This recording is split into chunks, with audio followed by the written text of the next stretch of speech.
बन गए तो बन गए। इस बात पर हमने कहा बिना संघर्ष के कोई महान नहीं। देखो, सूरज की तरह चमकना चाहते हो तो सूरज की तरह तपना भी पड़ेगा, जलना भी पड़ेगा। दीपक पूरी रात जलता है तब दूसरों को उजाला दे पाता है, अगर वो जलेगा नहीं तो उजाला नहीं होगा।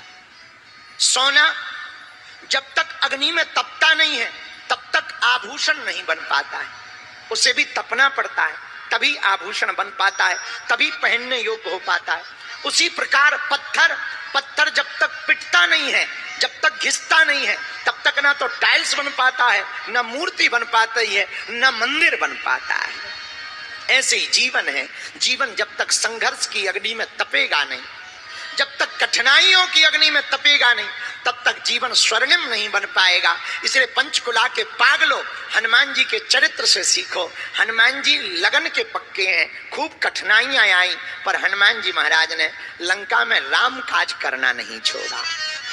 अच्छा, बात यह है कि हनुमान जी ने लंका में राम काज करना नहीं छोड़ा और हम लोग भारत में काम काज करना नहीं छोड़ रहे। रोज बिजी है, कुछ ना कुछ में लगे ही है। भजन करने का टाइम ही नहीं है, भक्ति का समय ही नहीं है। आदमी इतना बिजी हो गया, पहले थोड़ा मोड़ा समय मिल ही जाता, तो जब से मोबाइल आ गया इसने और ज्यादा बिजी कर दिया।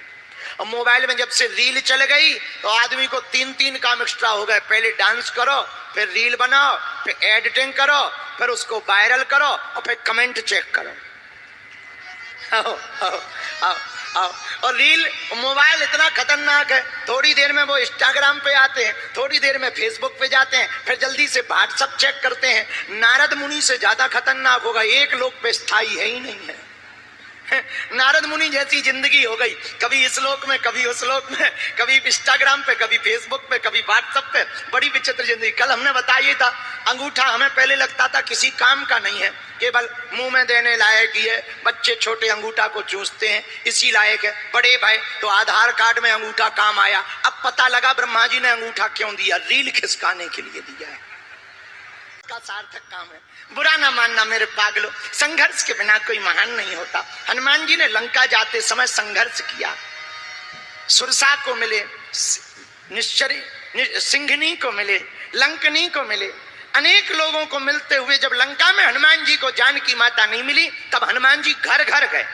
और बुरा न मानना पंचकुला के पागलों, हनुमान जी जैसे ज्ञानी नामा ग्रगण्यम सकल गुण निधानम वानराणाम धीसम वीर बजरंग बली को जानकी माता की खोज के लिए लंका में घर घर जाना पड़ा, तब जानकी माता मिली। कितनी अद्भुत सूत्र है इस कथा में कि अगर हम भी अपनी लक्ष्य की प्राप्ति के लिए जगह जगह डोलना पड़े तो डोलना चाहिए, जगह जगह जाना पड़े तो जाना चाहिए, पर लक्ष्य पाकर के ही रुकना चाहिए।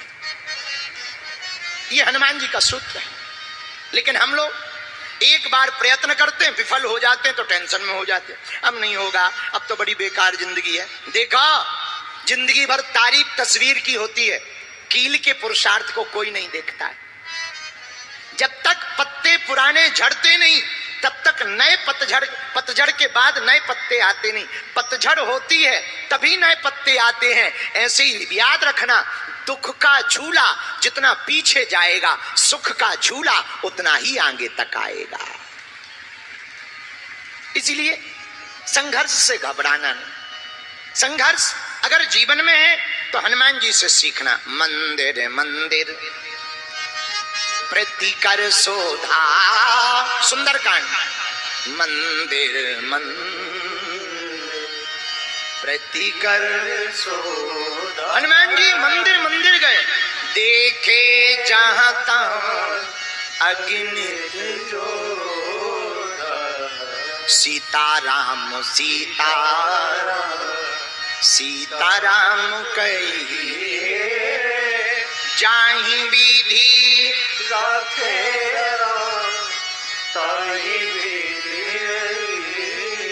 जब घर घर हनुमान जी गए, कहूं ना देखी जानकी माता को, कहीं देखा नहीं, कहीं पाया नहीं। हनुमान जी थोड़े निराश है। किसी स्त्री को देखें, लगे ये जानकी माता है। रावण के भवन में गए शयन किए, देखा कपितेहि। रावण को देखा, मृदंग डली हुई है, तरह तरह की स्त्रियां विण वस्त्र के डली हुई हैं, कुछ पान खाए हुए पान टबक रहा है। रावण भी विचित्र दशा में पड़ा हुआ है। लगता है रात भर रावण मदपान में मस्त रहा और स्त्रियों के साथ भोग विलासता के साथ साथ गीत संगीत में मस्त रहा। ऐसी स्थिति में भी हनुमान जी को देखा। तब तक एक सुंदर स्त्री के ऊपर नजर पड़ी हनुमान जी की।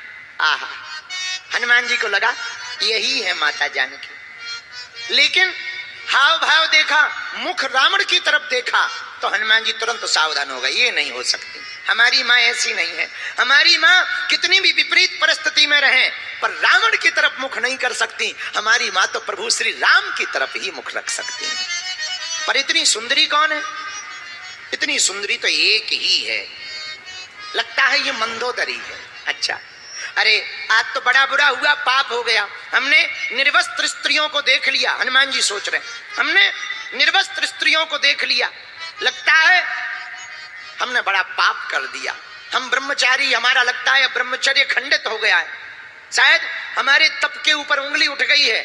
हनुमान जी ने सोचा इससे अच्छा तो मर जाना चाहिए। ना जानकी जी मिली, ऊपर से ऐसी स्थिति में स्त्रियों को देख लिया, अब तो मर जाना ही ठीक होगा। तुरंत अपने बाह को उठाया और जैसे ही मारने लगे तो मन में प्रेरणा आई, नहीं मरना नहीं, क्यों, अभी राम काज करना, फिर मर जाए।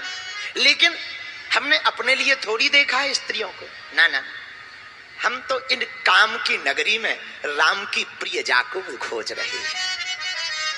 काम की नगरी में प्रभु श्री राम की प्रियजा को खोज रहे हैं, इसलिए हमें लगता पाप नहीं। हनुमान जी ठहर गए, अब आगे बढ़े, आगे बढ़े। आहा, चंपू रामायण में वर्णन आया कि हनुमान जी ने सोचा क्या किया जाए, कहां जाया जाए, तो घर घर गए। तो एक घर के बाहर मंदिर देखा, तुलसी का पौधा, एक तरफ रा लिखा, दूसरी तरफ मां। देखो लंका में हनुमान जी कहीं नहीं रुके, एक घर पे रुके जहां पर तुलसी का पौधा था, राम लिखा हुआ था। भारत के लोगों, हनुमान जी को अपने घर पे बुलाना है तो हिंदुओं की यही पहचान होनी चाहिए, घर के बाहर तुलसी का पौधा होना चाहिए, मस्तक पर तिलक होना चाहिए और हनुमान जी के नाम का झंडा लगा होना चाहिए। बुरा न मानना, वो हरीरे वाले 4 मकान होते हैं उनके टोपी वालों के, और इतने झंडा लगा देते हैं कि पूरा मोहल्ला उनका लगने लगता है। और हम 40 मकान में भी एक झंडा भगवान नहीं लगा पाते हैं, यही हिंदुओं की भूल है। हम प्रार्थना करना चाह रहे, हिंदुओं अपने माथे पर टीका लगाओ और घर के बाहर धर्म ध्वज लगाओ, ताकि कोई गली से निकले तो पहचान जाए ये कट्टर हिंदू का घर है। हाँ। और ये बात हम कोई अप्रमाणिक या सांप्रदायिकता के लिए नहीं कह रहे, ना ना ना, हनुमान जी ठहरते ही वही हैं जहां झंडा लगा हो, राम नाम लिखा हो, तुलसी का पौधा लगा हो। अब तुम्हें हनुमान जी को बुलाना है तो घर पर झंडा लगाना ही पड़ेगा। और हम तो ये कहेंगे उनको भी लगा लेना चाहिए झंडा। अब हनुमान जी को जिन्हें बुलाना हो, वो कोई भी हो, सिख हो, ईसाई हो, सब लोग हमारे घर के, सब परिवार है, कोई किसी से बुराई नहीं है। भैया हम बुरा ना मानना, हम हाथ जोड़ करके एक बात प्रार्थना करें, निवेदन करें। हनुमान जी महाराज कहाँ रहते? रामायुध अंकित ग्रह शोभा बरनी न जा, नव तुलसी का वृंद तह देख हरस कबीरा।